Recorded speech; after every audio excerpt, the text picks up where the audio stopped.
So in case you're wondering why I was doing this today is because in order to put it in my dumpster, I have to have it small enough to fit. So if it doesn't fit in the back of my truck, it's not going to fit in my dumpster. So got another load to dump. Here we go.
Okay, everybody, I'm sitting outside.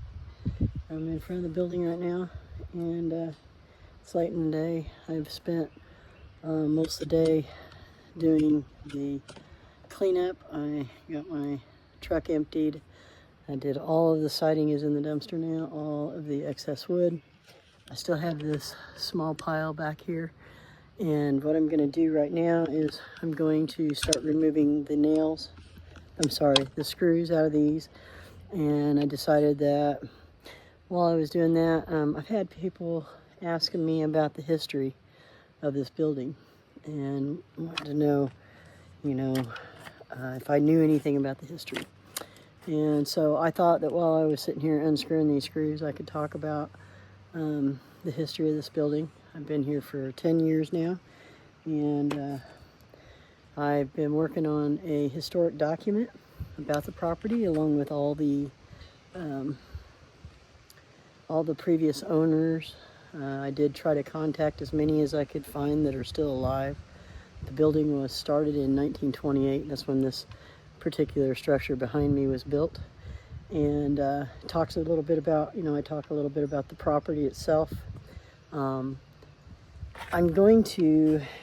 working on setting up a link in my Google Doc app so that I can provide this historic document to people.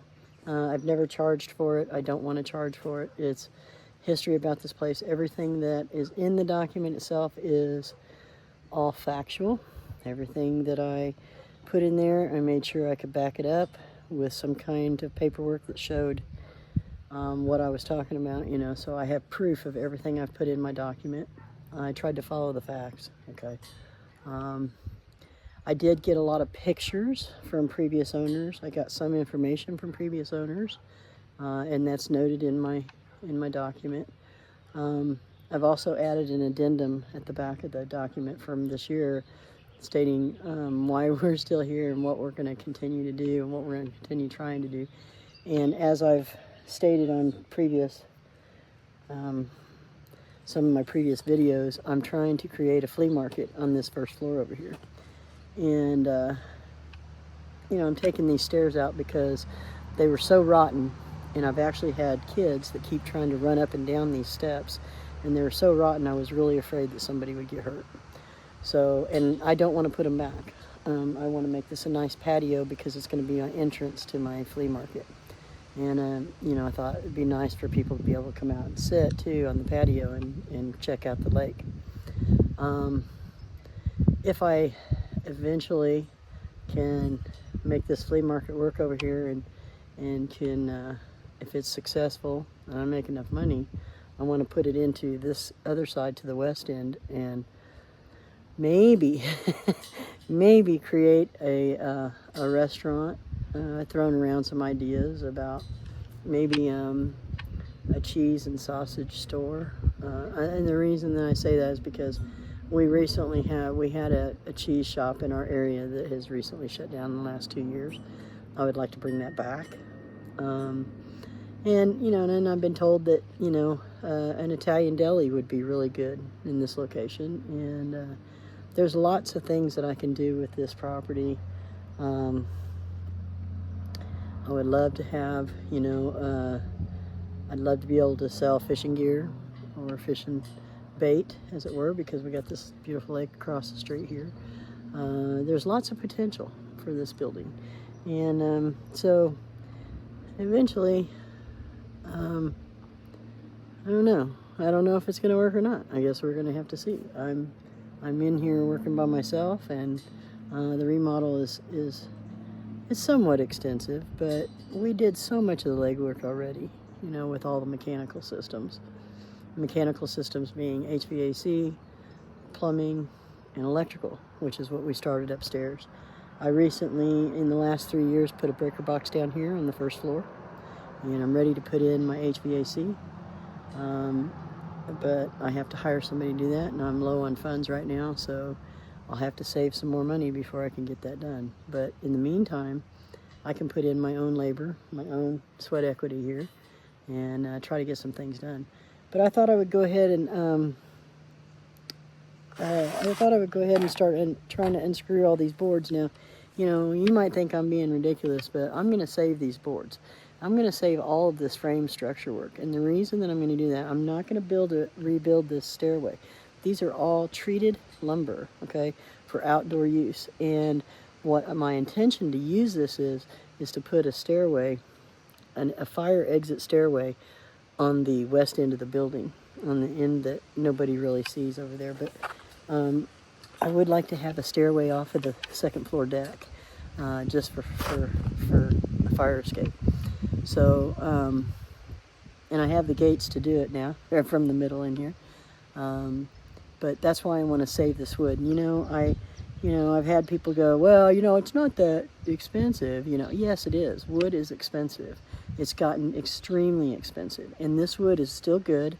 There's nothing wrong with it. I cannot see throwing it away and getting rid of it or burning it, which I can't burn it because it's treated lumber. They tell you not to because it's toxic, and I'm right here by the lake. I don't want to do that. So I do try to stay a little bit environmentally friendly. I will not put chemicals on my lawn. I will not put hazardous waste out, in my dumpster or anything like that. I try to dispose of things properly. Anyway, so I thought I would talk about the history today and try to tell you from the beginning.